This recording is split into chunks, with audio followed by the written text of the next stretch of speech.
شہید کنہیا لال کپور۔ جلوس اب مرگٹ بازار سے گزر رہا تھا۔ یکایک جلوس کے لیڈر کو، جس کی لمبی داڑھی دیکھ کر یہ گمان ہوتا تھا جیسے یہ داڑھی نہیں جھاڑن ہے، خیال آیا کہ جلوس ضرورت سے زیادہ خاموش ہے۔ چنانچہ اس نے پوری طاقت سے چلا کر کہا، تحریک خباثت! ہجوم نے یک زبان ہو کر نعرہ لگایا، زندہ باد! مہر و مروت مرد آباد! ہم کیا چاہتے ہیں؟ فتنہ و فساد! لیڈر کو یقین ہو گیا کہ ہجوم میں زندگی کے کافی آثار ہیں، اور جلوس بازار میں سے گزرتا ہوا گرگٹ روڈ کی طرف بڑھنے لگا۔ ماتا دین اس جلوس کا نفرت روڈ سے تعقب کر رہا تھا۔ اس کے کپڑے غلیظ، بال بڑھے ہوئے اور نگاہیں گرسنہ تھیں۔ 50ویں بار اس نے اپنے خشک لبوں پر زبان پھیرتے ہوئے اپنے دائیں بائیں چلنے والے افراد کی جیبوں کی طرف نگاہ دوڑائی، اور 50ویں بار اسے مایوسی ہوئی۔ وہ دل ہی دل میں حیران ہو رہا تھا، کسی شخص کی جیب میں پھوٹی کوڑی تک نہ تھی۔ پھوٹی کوڑی تو خیر بہت بڑی بات تھی، یہاں تو ایسے لوگ بھی تھے جن کے جسم پر پھٹی ہوئی قمیص تک نہ تھی۔ ماتا دین کو ان لوگوں پر بے حد غصہ آیا، اور اس نے زیر لب انہیں دو ایک موٹی موٹی گالیاں دیں۔ اس کا جی چاہا کہ جلوس کے لیڈر کی لمبی داڑھی پکڑ کر اس سے کہے، تحریک خباثت! خوب، لیکن یہ کہاں کی خباثت ہے کہ کسی شخص کی جیب میں اتنے پیسے بھی نہیں کہ ایک فاقہ کش جیب کترا جیب کاٹ کر کھانا کھا سکے۔ آج ماتا دین کا تیسرا فاقہ تھا۔ بھوک کی شدت سے وہ نڈھال ہو رہا تھا۔ اس کا دماغ چکرا رہا تھا، اور ہر قدم پر اسے یوں محسوس ہوتا تھا گویا ابھی لڑکھڑا کر زمین پر گر پڑے گا۔ لیکن اتنے بڑے جلوس میں لڑکھڑانا تو محال تھا۔ اس کے آگے پیچھے دائیں بائیں اتنی سخت بھیڑ تھی کہ اگر وہ گرنا چاہتا تو بھی شاید گر نہ سکتا۔ اچانک جلوس ایک چوراہے پر کھڑا ہو گیا۔ آگے ٹریفک کا رش تھا۔ جلوس کے افراد آپس میں طرح طرح کی چیمگوئیاں کرنے لگے۔ کسی نے کہا، سیکریٹریٹ اب نزدیک ہے۔ کسی نے کہا، آج پولیس مداخلت نہیں کر رہی ہے۔ ماتا دین نے اپنے دائیں کھڑے ہوئے شخص کی جیب کی طرف للچائی ہوئی نظروں سے دیکھا۔ باریک ململ میں سے اسے 2 ایک روپہلی سکے جھانکتے نظر آئے۔ اس کے خشک لبوں پر مسکراہٹ کی ہلکی سی لہر دوڑ گئی۔ وہ اس شخص کے اور قریب سرک کر مناسب موقع کا انتظار کرنے لگا۔ اس نے ایک آدھ بار اس شخص کی آنکھ بچا کر اپنا ہاتھ جیب کی طرف بڑھانے کی کوشش کی، لیکن اسے جیب کاٹنے کی جرأت نہ ہوئی۔ 2-4 منٹ وہ شش و پنج میں پڑا رہا۔ آخر اس نے ہمت سے کام لیتے ہوئے ایک بار اور کوشش کرنے کا ارادہ کیا۔ اس نے آہستہ سے اپنا ہاتھ اس شخص کے کندھے پر رکھتے ہوئے کہا، کیوں جی، یہ جلوس اب چلے گا بھی یا نہیں؟ اس سے پیشتر کہ وہ شخص اسے جواب دیتا، کسی نے پیچھے سے آ کر اس کی پیٹھ پر 2 ہتھڑ مارتے ہوئے کہا، ارے میرے چاند، تو اس مجمع میں کیا کر رہا ہے؟ ماتا دین نے مڑ کر دیکھا۔ آواز اس کے ہم پیشہ کلو شیخ کی تھی۔ ماتا دین نے اسے آنکھ مارتے ہوئے خاموش رہنے کا اشارہ کیا، لیکن کلو شیخ خاموش رہنے والا انسان نہ تھا۔ اس نے ماتا دین کا ہاتھ دباتے ہوئے آہستہ سے اس کے کان میں کہا، دیکھ بیٹا، یہ بات ٹھیک نہیں۔ جلوس میری قوم کے لوگوں کا ہے، تم یہاں… ماتا دین نے اس کی بات کاٹتے ہوئے اسی سرگوشی کے انداز میں جواب دیا، ناراض مت ہو یار، آدھا حصہ تمہارا رہا۔ خلاف معمول کلو شیخ نے زندگی میں پہلی بار اپنے ہم پیشہ کی بات مان لی۔ جلوس کے لیڈر نے ایک بار پھر ایک پرجوش نعرہ لگایا، اور جلوس سیکریٹریٹ کی طرف روانہ ہوا۔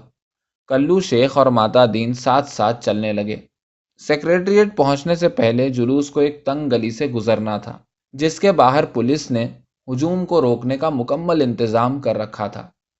جیسے ہی جلوس اس گلی کے آخری حصے میں پہنچا، ایک مجسٹریٹ نے جو گھوڑے پر سوار تھا اسے منتشر ہو جانے کا حکم دیا۔ ہجوم نے لیڈر کی طرف دیکھا۔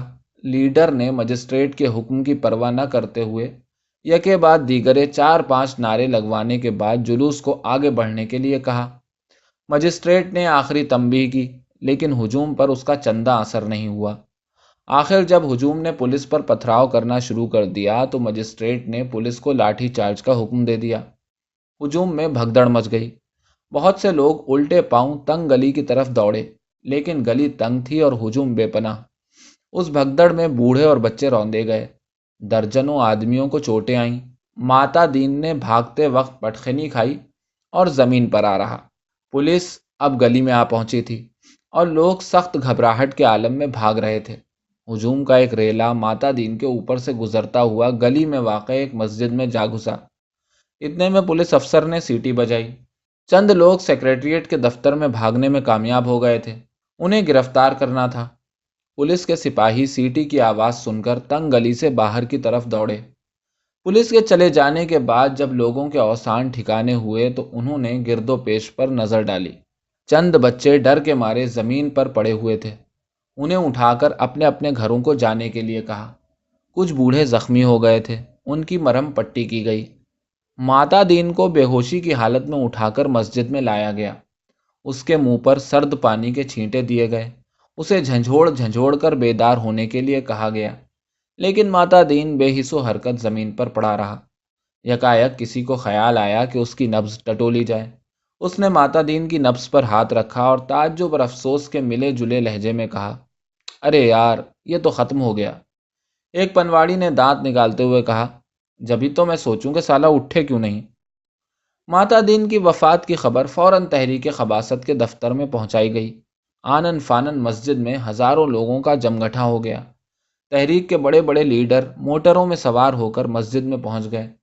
لوگ ایک دوسرے سے پوچھنے لگے، یہ کون شخص تھا؟ کہاں کا رہنے والا تھا؟ کیا وہ تحریک کا باقاعدہ ممبر تھا؟ ہمدرد تھا؟ حامی تھا؟ تحریک خباثت کے کسی لیڈر کو اس شخص کا اتا پتہ معلوم نہ تھا۔ وہ صرف اتنا جانتے تھے کہ اس کا نام ماتا دین ہے، کیونکہ یہ نام اس کے بازو پر لکھا ہوا پڑھا گیا تھا۔ لیکن انہوں نے اتفاق رائے سے ماتا دین کو شہید کا خطاب دیا اور اعلان کیا کہ مرحوم کا جنازہ بڑی دھوم دھام سے نکالا جائے۔ تحریک کے اخبارات کو ہدایات بھیجی گئیں کہ مرحوم کی شہادت کا ذکر خاص اہتمام سے کیا جائے۔ اخباروں نے دھڑا دھڑ ضمیمے شائع کیے، جن میں مرحوم کی قومی خدمات کا ذکر کرتے ہوئے تحریک خباثت کے پہلے شہید کو خراج تحسین ادا کیا گیا۔ اخبار ابلیس نے لکھا، غازی ماتا دین تحریک خباثت کے بانیوں میں سے تھے۔ آپ ایک معزز گھرانے کے چشم و چراغ تھے۔ قومی خدمت کا جذبہ آپ کو وراثت میں ملا تھا۔ آپ کے دادا جان تحریک خباثت کے ایک زبردست ستون تھے۔ مرحوم کی وفات سے ناقابل تلافی نقصان ہوا ہے۔ اخبار حقارت نے لکھا، ہمیں مرحوم کی رفاقت کا فخر حاصل تھا۔ آپ نہایت شریف الطبع انسان تھے۔ اگر انہیں فرشتہ سیرت کہا جائے تو یقیناً مبالغہ نہ ہوگا۔ آپ کی زندگی بنی نوع آدم کی بھلائی کے لیے وقف تھی۔ آپ کی وفات سے ہمیں ذاتی طور پر سخت صدمہ پہنچا ہے۔ مرحوم ماتا دین کے جنازے کے جلوس میں تقریباً 1,00,000 افراد شامل ہوئے اور قبرستان تک فضا شہید ماتا دین زندہ باد، تحریک خباثت زندہ باد کے نعروں سے گونجتی رہی۔ مرحوم کو دفنانے کے بعد ایک ماتمی جلسہ منعقد کیا گیا، جس میں تقریر کرتے ہوئے تحریک خباثت کے صدر نے کہا، حضرات، ہم ایک بہت بڑے شہید کو خراج تحسین پیش کرنے کے لیے اکٹھا ہوئے ہیں۔ شہید ماتا دین نے اپنی بے مثال شہادت سے ثابت کر دیا ہے کہ تحریک خباثت میں ایسے سرفروش موجود ہیں جو وقت آنے پر جی سے گزر جاتے ہیں، لیکن تحریک کا جھنڈا سرنگوں ہونے نہیں دیتے۔ مرحوم پولیس کے ظالمانہ لاٹھی چارج کے شکار ہوئے، شیم شیم۔ انہیں چھاتی اور سر پر 6 گہرے زخم آئے۔ ان کی جان بچانے کی ہر ممکن کوشش کی گئی، لیکن افسوس وہ جانبر نہ ہو سکے۔ مرحوم آج ہمارے درمیان نہیں، لیکن ان کی قربانیوں کی یاد مدتوں تک ہمارے دلوں کو گرماتی رہے گی۔ جس خلوص اور نیک نیتی سے انہوں نے تحریک خباثت کی خدمت کی، وہ آپ سب پر عیاں ہے۔ اگر میں یہ کہوں کہ انہوں نے اپنے لہو سے ہماری تحریک کو سینچا تو میں حق بجانب ہوں گا۔ مرحوم کے پیش نظر ہمیشہ ایک نصب العین تھا۔ وہ چاہتے تھے کہ قوم کے ہر فرد کی مدد کی جائے اور جہاں تک ہو سکے اس پسماندہ قوم کا دامن موتیوں سے بھر دیا جائے۔ ہجوم نے جوش سے بے قابو ہو کر شہید ماتا دین زندہ باد کے نعرے لگائے اور صدر کی تقریر کا باقی حصہ اس شور و غل میں سنا نہ جا سکا۔ دور ایک کونے میں کلو شیخ نے ایک شخص کی جیب کاٹتے ہوئے زیر لب مسکرا کر کہا، سہالہ شہید کہیں کا۔